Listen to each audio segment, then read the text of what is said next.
From Chicago studios, this is the Muslim News on Muslim Network TV. Assalamu alaikum, I'm Samana Siddiqui.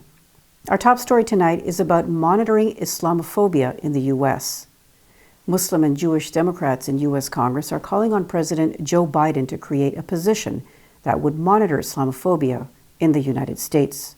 The proposal was sent by Representatives Ilhan Omar and Jan Schakowsky in a letter sent Tuesday to Secretary of State Antony Blinken. They wrote that the current position of anti-Semitism monitor could be a model for the proposal. The U.S. State Department has an Office of the Special Envoy to monitor and combat anti-Semitism. The Special Envoy develops and implements policies and projects to support efforts to fight anti-Semitism. Facebook and Amazon have filed a petition to have Lina Khan recused from antitrust cases involving the two corporate giants. Khan is chair of the United States Federal Trade Commission, or FTC. This is the nation's antitrust watchdog. Facebook and Amazon are arguing that Khan's past writings and comments make her biased against them. The 32-year-old associate professor of law at Columbia University is one of the leading Muslims appointed by the Biden administration. Under Khan's leadership, the FTC may be poised to take more definitive antitrust action than it has in decades. The FTC was created in 1914, primarily to prevent unfair methods of competition in business. It has since evolved to protect consumers by encouraging competition and enhancing consumer access to accurate information. The FTC is headed by 5 commissioners, and no more than 3 can be from the same political party. It currently has a Democratic majority. A group of homeless people rallied outside New York City Hall on Thursday to protest plans to move them from hotels into shelters. The demonstrators say congregate shelters are unsafe. Instead, they want to stay in the hotels until the city transfers them to permanent housing. In related news, Iowa is developing a gated village for people who lack secure housing. A Des Moines-based nonprofit dedicated to helping homeless people has completed the first step in establishing a transitional housing community in the city. 3 states are now driving the COVID-19 pandemic in the United States. The White House says that 40% of all new cases this week have been recorded in Florida, Texas, and Missouri. Florida has reported the highest daily number of cases since January. Dr. Rochelle Walensky is director of the U.S. Centers for Disease Control and Prevention. She said on Thursday that the COVID Delta variant is one of the most infectious respiratory diseases ever seen by scientists. The Delta variant originated in India, where some believe it might have killed up to 4 million Indians. The United States carried out airstrikes in Afghanistan as it backed the Afghan army's bid to repel a Taliban offensive, the Pentagon said this week. Pentagon spokesman John Kirby said the bombings were conducted to support the Afghanistan National Defense and Security Forces. He said the head of the U.S. Army Central Command, General Kenneth McKenzie, had authorized the strikes. General Mark Milley, chairman of the Joint Chiefs of Staff, says more than 200 of Afghanistan's 419 district centers are under Taliban control. Meanwhile, the U.S. House of Representatives voted 407 to 16 in favor of expanding the number of available special immigrant visas for Afghans to 19,000. Military veterans led the movement to develop a broad bipartisan coalition in the U.S. Congress for this. In other international news today, the Indian government is neither denying nor admitting that it has spied on 40 journalists and opposition leaders. The Wire, a leading online Indian news outlet, is now reporting that another 25 people of Kashmiri background were spied on. Meanwhile, Amnesty International is battling the country's right-wing media. Yesterday, the human rights watchdog issued a statement that it categorically stands by the findings of the Pegasus Project. The Pegasus Project is an international investigative journalism effort to reveal spying abuses by various governments. Targets are journalists, opposition politicians, activists, business people, and others. They are spied on using the private Israeli NSO group's Pegasus spyware. This is officially marketed for surveillance of serious criminals and terrorists. Amnesty International says that false rumors being pushed on social media are intended to distract from the unlawful spying that the Pegasus project revealed. Later in the show, we will talk with a leading journalist from India who has been a target of this illegal secretive spying. A special in-depth analysis segment is coming up later tonight in our show, so keep watching Muslim News. The French government has created an Office of Secularism. The move is an effort to better control how state secularism is taught and transmitted. The Interministerial Committee replaces the Observatoire de la Laïcité, which was criticized for not cracking down hard enough on what was labeled as radical Islam. The committee will evolve into the Bureau of Secularism in a move widely believed meant to teach Muslims to love the Republic. Right-wing French Interior Minister Gérald Darmanin declared last December that never at any given time is Allah superior to the Republic. There have been a series of anti-Muslim measures taken by France. This is in the context of the country's long-standing discrimination against French Muslims. A 2019 Amnesty International report denounced France's hostile climate and discriminatory discourse toward Muslims. Canadian Muslims cannot rely on the government to combat hate crime. Canada's Prime Minister Justin Trudeau said that citizens have to play their part too. This was at a Hamilton Mountain Mosque on the holiday of Eid al-Adha Tuesday morning. Trudeau said recent incidents of Islamophobia are unacceptable and scary. These include the June terrorist attack on a London, Ontario Muslim family, which killed 4 out of 5 of its members, and another alleged attack on a Muslim mother and her daughter in Hamilton, Ontario, by a man who threatened to kill them on July 12th. Growing anti-Muslim sentiment in Canada led to a call for an emergency summit on Islamophobia, which concluded yesterday. More than 30 interfaith organizations in the United States are urging the U.S. State Department to designate India a country of particular concern. The resolution claims that the Indian government led by the Bharatiya Janata Party is promoting policies adhering to the agenda of Hindutva. This is resulting in systemic violations of religious freedom and the persecution of religious minorities, especially Muslims. The resolution also accuses the Indian government of suppressing dissenting voices of human rights advocates and others speaking out against the violations. The resolution's signatories include the Ambedkar International Center, the Association of Indian Muslims of America, and the Coalition Against Fascism in India. Saudi Arabia is allowing Saudi female officers to guard Islam's holiest site for the first time. Dozens of female police officers have been deployed since April to monitor and guard pilgrims in Mecca and Medina. These officers were seen for the first time guarding the grounds of the Grand Mosque in Mecca. The move to deploy female security personnel is consistent with Saudi Crown Prince Mohammed bin Salman's push for social and economic reforms. These seek to modernize the kingdom under a reform plan known as Vision 2030. So far, it has led to the country lifting the ban on women driving and allowing adult women to travel without permission from guardians. But the reforms have been accompanied by crackdowns on dissent, including on women's rights activists. Russia has sent a new laboratory module for the International Space Station, or ISS. This is the first Russian ISS module in 11 years. Images released by Roscosmos show the carrier rocket taking off at 14:58 GMT. It was blasted off from the city of Baikonur in Kazakhstan on Wednesday. The module's main purpose is research. It will also provide additional workplaces and storage.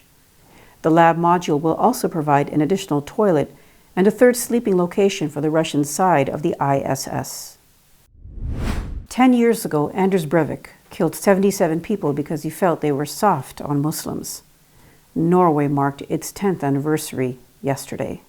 More details in this report by Ali Khalaf and Saleha Farouk.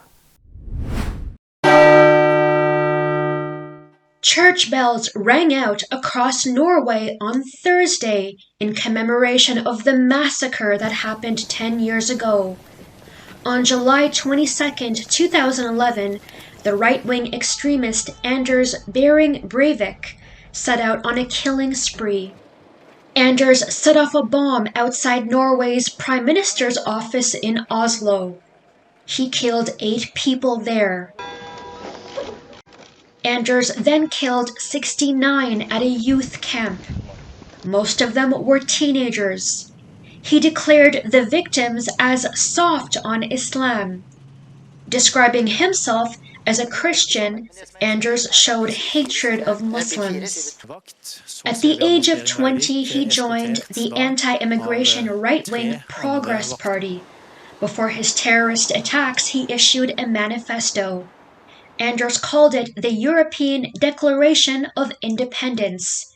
He cites American Islamophobe Robert Spencer 64 times in his manifesto. Pamela Geller, another Islamophobe from the United States, is featured in his manifesto of hate. He repeatedly expresses praise and admiration for Hindu nationalist groups in India.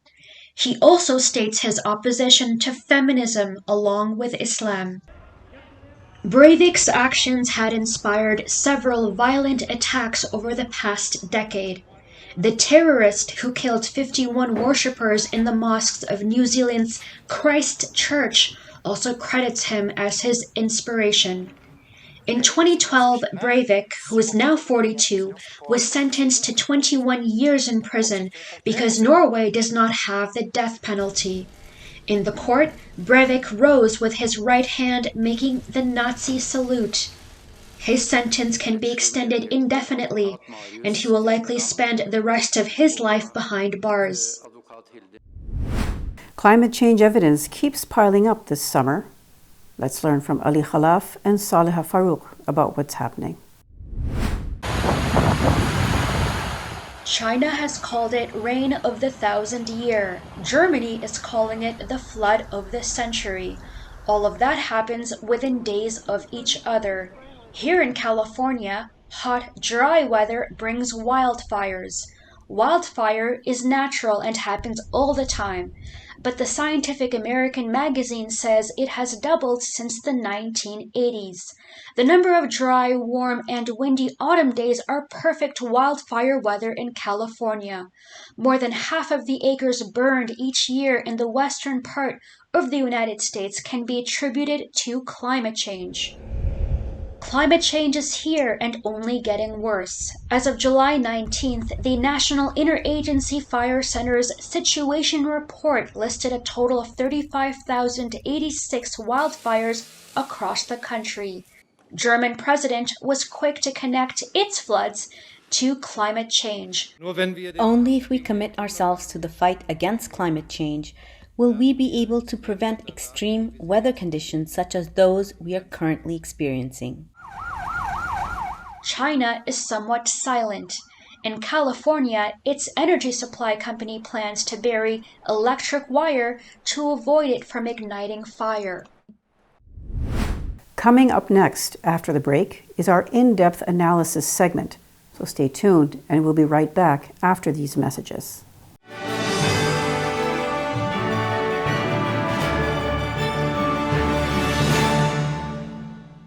If I could be you, and you could be me for just 1 hour.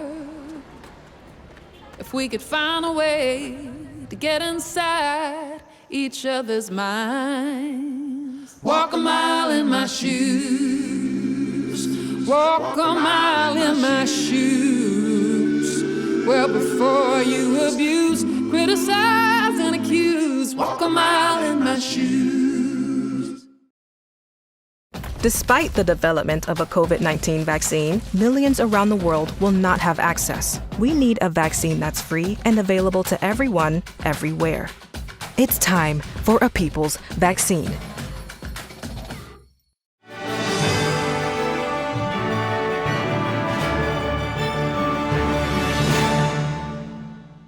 Welcome back. As the heat wave continues, the wildfires in western parts of North America are emerging too. In one of our in-depth analysis segments, Saliha Farouk had a detailed conversation with Richard Rood, professor of climate and space sciences and engineering. Let's watch. Much appreciated. Today, we're very happy to be joined by Richard Rood, who is a professor of climate and space sciences and engineering at the University of Michigan in Ann Arbor. Professor Richard, in light of recent climate events, thank you so much for your time today. You're welcome, and thank you for asking me. Our pleasure. Now, in Canada's Pacific Northwest, approximately 180 wildfires have emerged because of the heat wave and lightning strikes affecting all of North America. And unfortunately, hundreds of people have died as a result.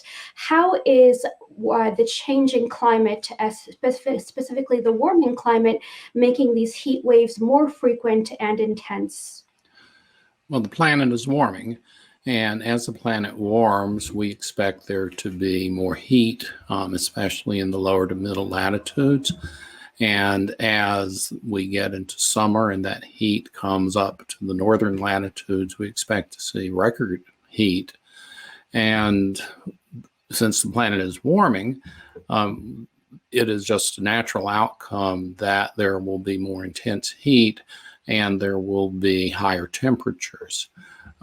Things like fire follow from that because with that, when it is dry, and it tends to be dry in these high pressure systems in the summer in this part of the continent, the ignition, the fuel, and the tendency to have very large fires becomes more likely. Please talk to us a little bit about the seismic effects of the heat wave. So, for example, not only has the recent heat wave been linked to human deaths, but there have also been ecological consequences as a result, and they have been numerous. So, for example, seashore animals have seen mass deaths on their end. Yes, I mean, the life on this planet is adapted to certain say ranges of temperature and certain ranges of moisture. And when you have an event like this, it stresses everything because it's moving it outside of its envelope of adaptation, of its, really survivability in many cases. Heat waves are, depending on how you do the counting, the heat waves are the largest cause of human death in terms of environmental stresses.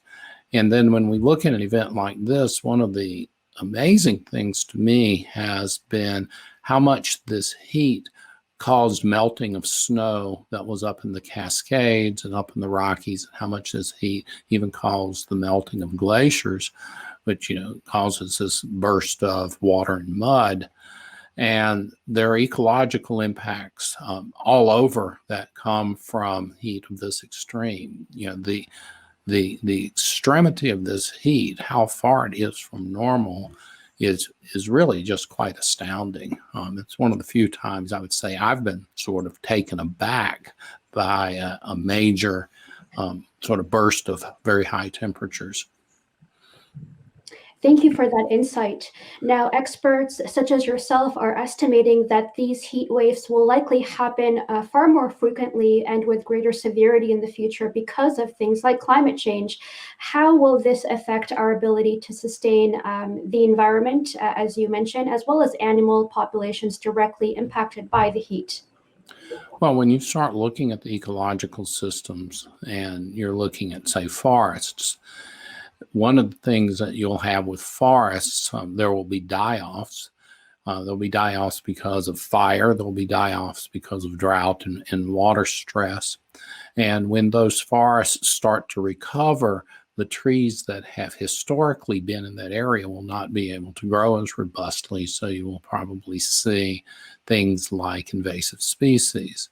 Of course, related to this, you will also see the problems associated with the animals and the other parts of the ecosystem. And I think one of the things that people need to start thinking about is that our ideas of conservation, our ideas of preservation of species is going to have to change quite a bit. We're not going to be in a position where we can say, well, here's been a fire, here's been a disruption, let's replant to try to recover what we used to have. We're going to have to actually be thinking about what is the ecosystem that we might want to see evolve, because otherwise we will see it taken over by opportunistic plants and opportunistic animals.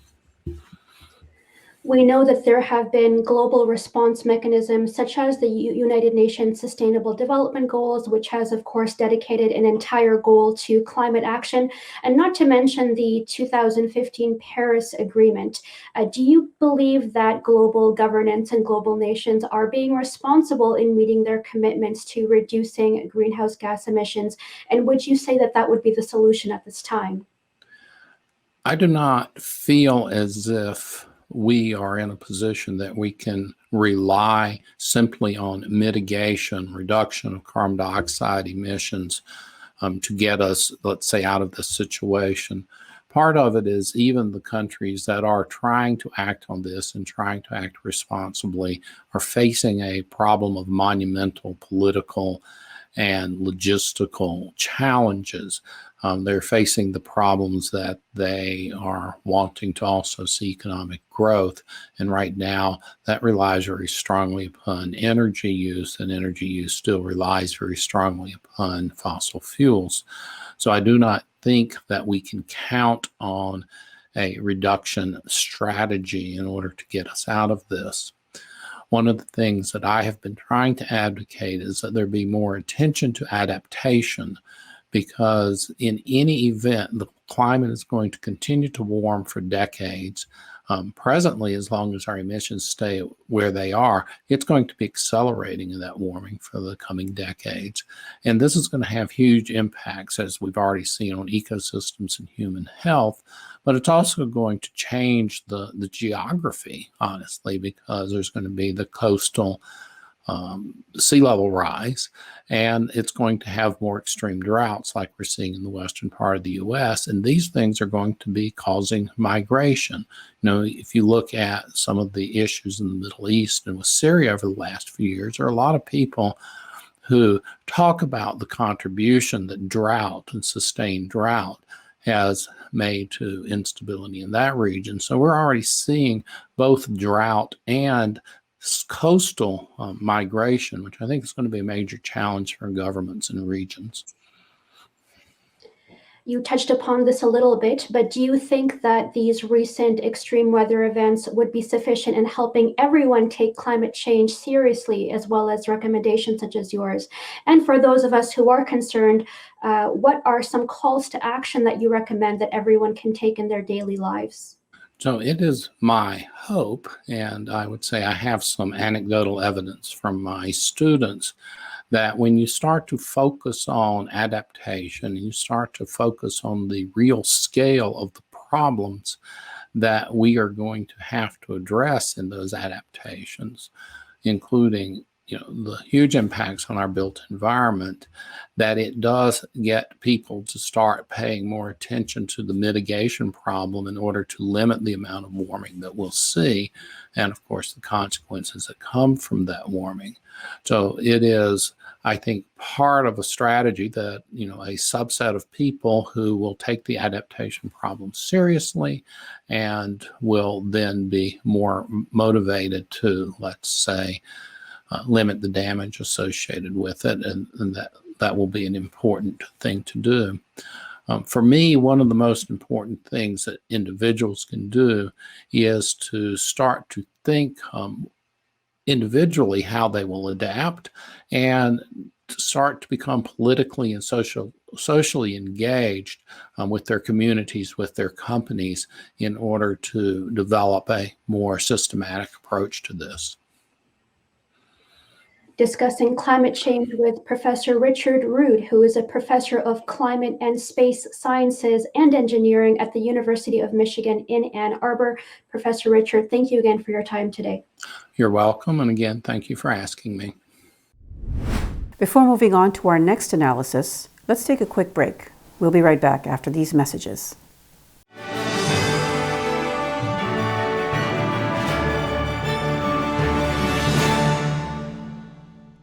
Our fellow Americans. Right now, the COVID-19 vaccines are available to millions of Americans. And soon, they will be available to everyone. The science is clear. These vaccines will protect you and those you love from this dangerous and deadly disease. They could save your life. So we urge you to get vaccinated when it's available to you. That's the first step to ending the pandemic and moving our country forward.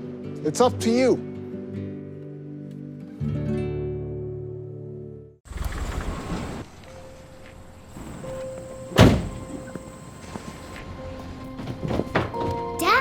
They took over my bedroom. Come on, come on. Okay, Dad.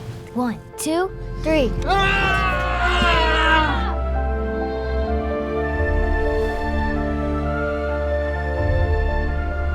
Dad!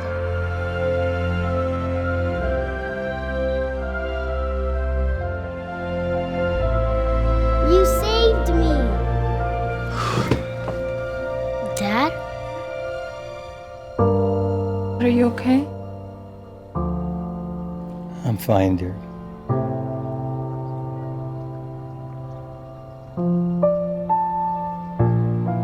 Your hero needs you now, and AARP is here to help. Find the care guides you need at aarp.org/caregiving.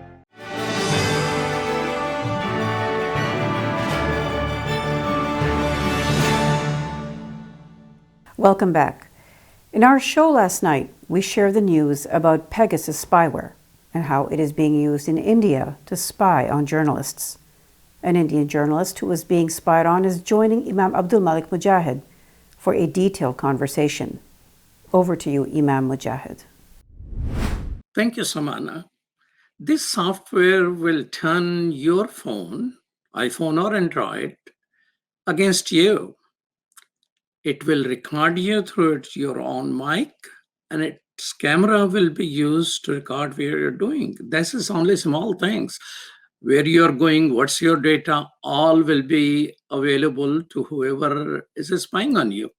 And there's not much you can do about it. Actually, not much we know about it. The software called Pegasus, it's an Israeli company which produces it in close cooperation with the Israeli government. They give it to other government in the name of fighting crime and terrorism. Haven't we heard about that before? And it's just amazing. About 25 years ago, before 9/11, a friend told me in New York that your phone, in those days, we used to have those bulky phones sitting next in our living room. It could be turned into a listening device. And I thought, guys, somewhat, lost it. Well, he wins, I lose. Now information is in public. In India, while it is happening in 40 countries, in India, it's making a big news. There is one editorial around the world at this moment, but in India, many media is writing about it. Actually, the Indian Prime Minister Modi is being accused of treason or a spyware scandal, as it is called there, because it is used on opposition leader. But a whole lot of journalists, at least 40 journalists in India, are being spied on through this particular software. And one such journalist is with us from Delhi, Paranjoy Goha Thakurta. Welcome to Muslim Network TV. Thank you, Malik Janab. Thank you for asking me to appear on your program. Well, in Indian media, quite a bit of talking about it, but not as much in America. And the Guardian seems to be the only newspaper so far who has decided to write an editorial on it. And they call it weapon of mass repression. Do you agree with that? You know, in India, over the last several decades, there have been over a dozen instances of phone tapping. And even chief ministers have had to resign their positions because of these allegations. So phone tapping is not new. In 2009, the corporate lobbyist Neera Radia's phones were tapped, and there was a big hue and cry. So what's new? What is new about the Pegasus spyware is that we've seen journalists, those in the political opposition, social activists, civil servants, and even ministers in the government all being targeted. Secondly, it's an issue that doesn't concern India alone. There are 17 media organizations, and that includes the Washington Post and the Guardian and Le Monde. And these phones, there are thousands of these phones on the database, and they are in 45 countries. In India, seems to be one of the areas, or one of the areas where there's a large concentration of these phones which were contaminated or infiltrated. But they're there in many, many other countries, including countries in West Asia like Saudi Arabia, United Arab Emirates, and countries of East Europe as well. So, in my opinion, this is a bigger issue. Yes, opposition leader Rahul Gandhi has accused Prime Minister Narendra Modi of treason.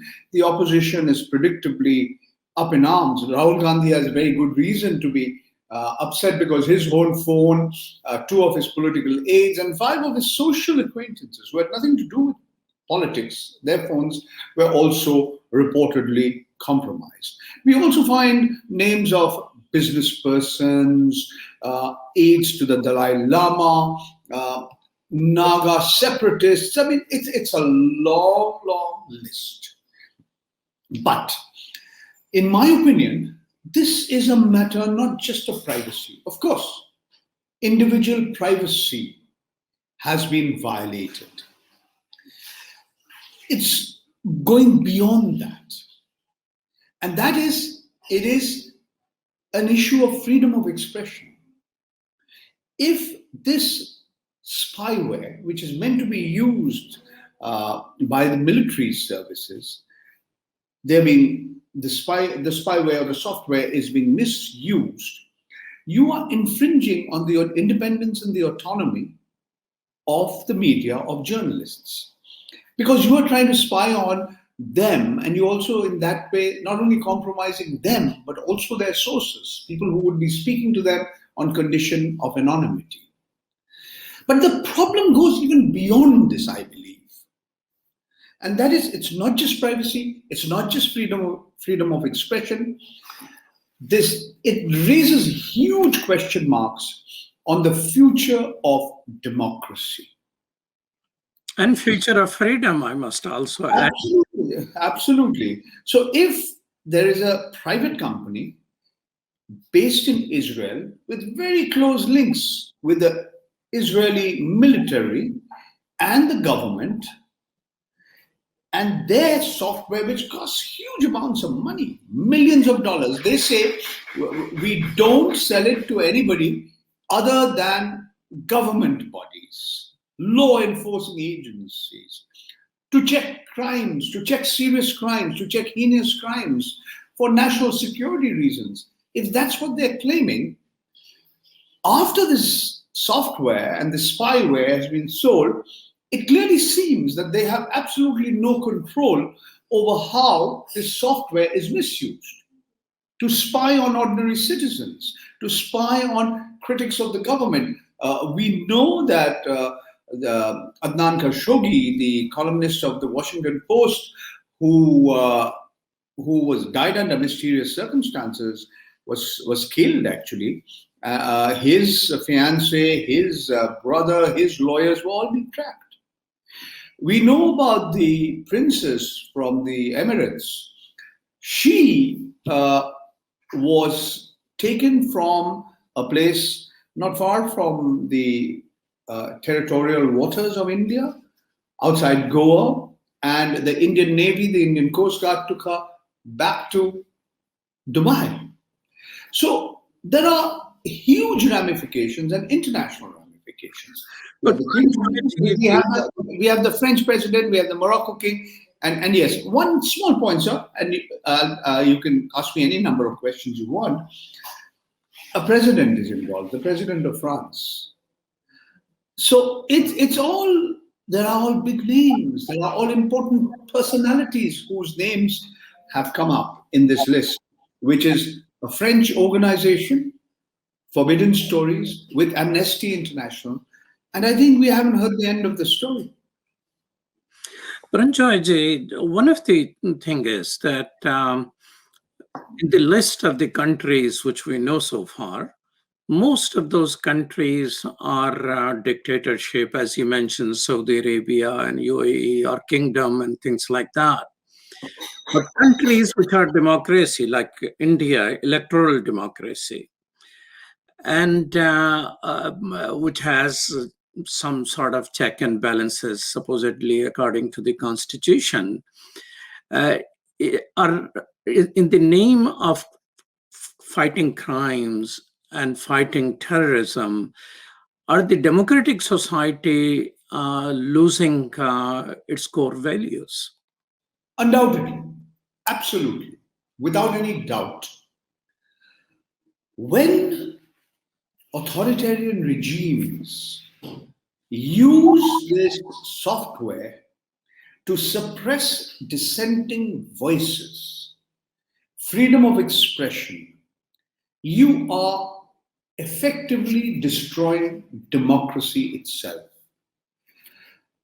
You send a chilling effect to those who express their views and says, unless you kowtow before the rulers of your country, unless you become their blind supporters, watch out. We are not just going to spy on you, we're going to record everything about you. So this is, in my opinion, very, very, very dangerous for the future of democracy. So it's going beyond infringement of individual privacy and freedom of expression, and it strikes at the very heart, the very root of democracy and democratic governance. How did you come to know personally that you're in the list, or you were expected all the time that government is spies all the time and you thought you're being listened to all the time, or was it a surprise for you? No, it wasn't a surprise for me. It's a long story. I'll give the gist of the story to you. I've written about this in the Free Press Journal that appeared earlier in the day today.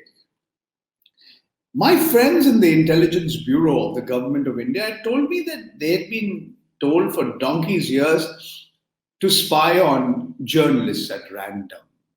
So, as I mentioned earlier, there have been a dozen cases of political leaders being accused of snooping on their political opponents. There are at least a dozen examples from India alone over the last 4 or 5 decades, including the infamous Neera Radia conversations, the corporate lobbyists who had tapped the phones of political leaders, journalists, and so on and so forth. So I was not surprised. How did I get to know? But, I was not surprised, but at the same time, I didn't know how, when, who. And even now I don't. The government of India is in a state of denial. It's neither confirming nor denying that any one of its agencies or departments have actually purchased the spyware, the Pegasus spyware. I as a citizen of this country, I as a taxpayer of this country, I think I have every right to demand whether my money is being spent by whom and for what purposes. The government claims it's done nothing illegal, nothing unauthorized. Then who authorized them to tap my phone? I'll tell you what happened. In March, Sandhya Ravishankar, she's a very well-established investigative journalist based in Chennai in southern India. She called me out of the blue and said, I have to meet you. And I was traveling the next day, and she says, I'm flying down from Chennai, which is 3-hour flight. And he said, you must meet me. I said, the only time I can possibly meet you is early in the morning at 6 a.m. So she came to my doorstep at 6 a.m. I was rubbing the sleep of my eyes and I met her. She told me, your name appears on a list and we believe you are among many journalists whose phones have been compromised and tapped. So I said, now what? He says, can we download all the data on your mobile phone? I had an iPhone and I thought an iPhone was pretty secure, but far from it. It's not secure. I was initially reluctant. I said, why should I share all the numbers I have, all the messages I have, the WhatsApp messages, the photographs, the videos, everything. But I had some faith in Sandhya. And then because she's a very good journalist, she's exposed the working of the sand mining mafia in southern India. Be that as it may, I agreed. Then she put me in touch with this this Paris-based organization, Forbidden Stories. And two of their representatives, Phineas Ruckert and another lady, they got back to me and they assured me, don't worry, your data will be safe, will be secure, we won't misuse it. So I kind of implicitly believed them and I thought I should act in the public interest. Many people didn't agree to what I did. So the data from my mobile phone was downloaded not once, but twice. Once online and once physically. Thereafter, they took a few weeks to do the forensic analysis. They got back to me. And they said, yes, your phone was compromised between the months of March and May 2018. March, April, May 2018. So I asked them, who's done this? He said, we don't know. We don't know which agency has done this. But we know your phone was compromised. It was infiltrated. There were attempts to spy. Then they asked me, what were you doing at that time? What were the stories? What were the articles you were researching? So I mentioned that at that particular point of time, I was researching a book that was published about a year later. It was called The Real Face of Facebook in India. And the book is about how Facebook, how WhatsApp has become a propaganda weapon of the right wing, how it is used to disseminate disinformation and propaganda. I was also working on another article which was published in May of 2018 in a portal called NewsClick, with which I've been associated for more than 3 years now. This was about a person called Dhirubhai Ambani. He's no more with us, he's passed away. He used to be one of India's richest men. And this article tracked how his foreign assets moved from one tax haven to another. And we wrote to his sons, Mr. Mukesh Ambani is the richest man in India, he's the richest man in Asia. So we sent them a questionnaire, we did our due diligence, we got no response. So finally the article was published in May 2018. You can read it. Your readers can go to the website and read it. It's titled, Carving Up a Business Empire Through Tax Havens, the Ambani Way. But I can't put two and two together. It was only on Sunday evening that I realized that it was Pegasus, that my phone had been infiltrated and spied into by this Israeli software, spyware, call it what you like. And it was then that I realized it was not just me, that this was a huge story and with international ramifications, 70 media organizations, 45 countries, thousands of phones, not just journalists, all kinds of people. And we were still, I mean, the story is still unfolding as we talk, Janab. There is more to this story then. I won't be surprised if more names come out. We already have quite a few heads of state. I mean, as far as journalists are concerned, a journalist from Mexico, he died. I mean, it's a horrifying story. If you want the details, they're all available in the public domain.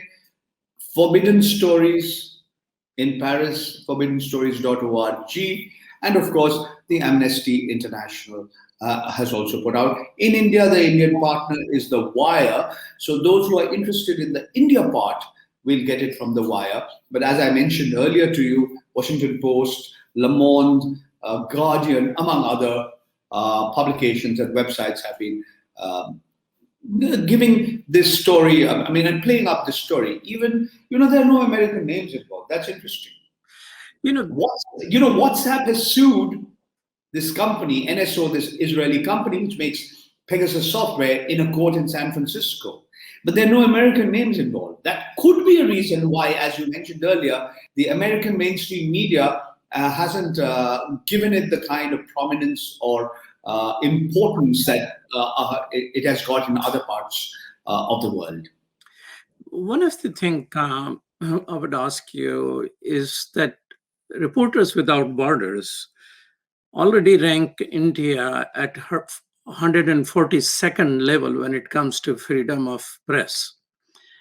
What impact this story will have on Indian media? I mean, there must be more than 40 journalists who stand for the freedom of press in India. So far, 40 names have come out. Do you think people will be more fearful, or people will react strongly against that? Absolutely. I hope, yesterday I was at the Press Club of India. There was a protest meeting. I was among the people who spoke. A lot of senior journalists spoke.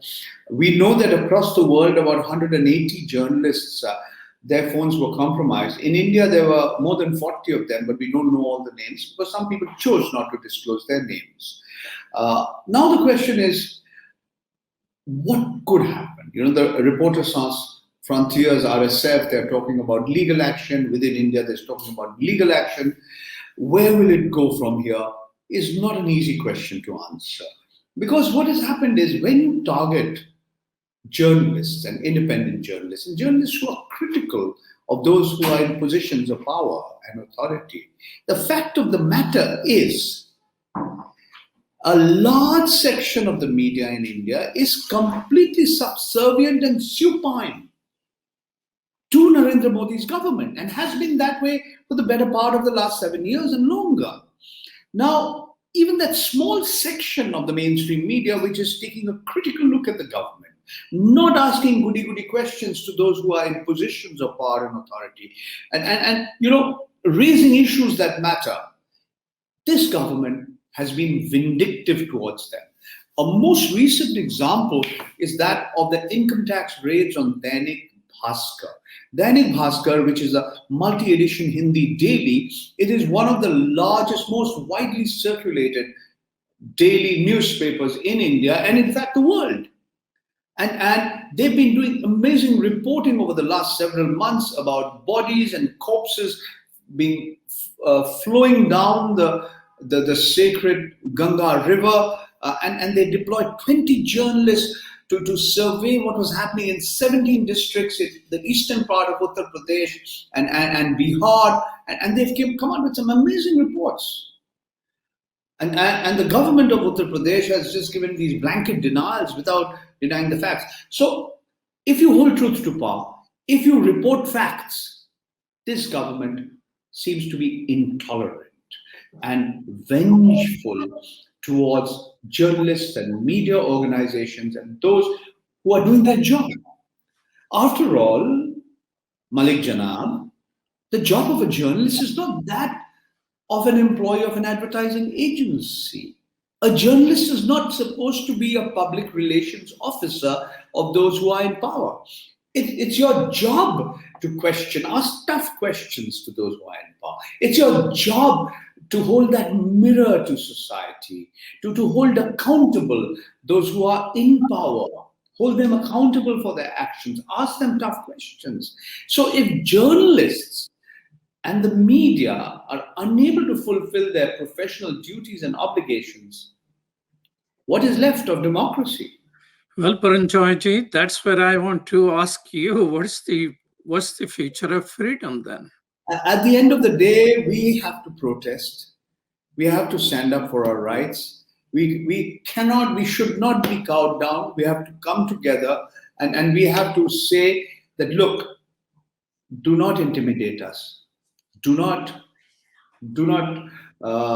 use the law enforcing agencies of the government. Do not use them as weapons to target your political opponents. So we have to come together, and it's not just journalists, civil society, political leaders, ordinary individuals, ordinary citizens have to come together, because at the end of the day, it's not just an issue that concerns me or journalists. It's an issue of your privacy, your right to free expression, which is a fundamental right of every citizen of India. It's guaranteed by the Constitution of India. And above all, as we've been saying over and over again, democracy itself. Thank you so much, Pranjoy. Truly appreciate you giving your time right from Delhi. Appreciate that. Thank you. Thank you very much. Back to you, Samana. Thank you so much. That's all from our Chicago studios tonight. Thank you for tuning in. You can find previous episodes and more on our YouTube or Facebook. For more content, keep watching Muslim Network TV or visit muslimnetwork.tv. Salam and good night.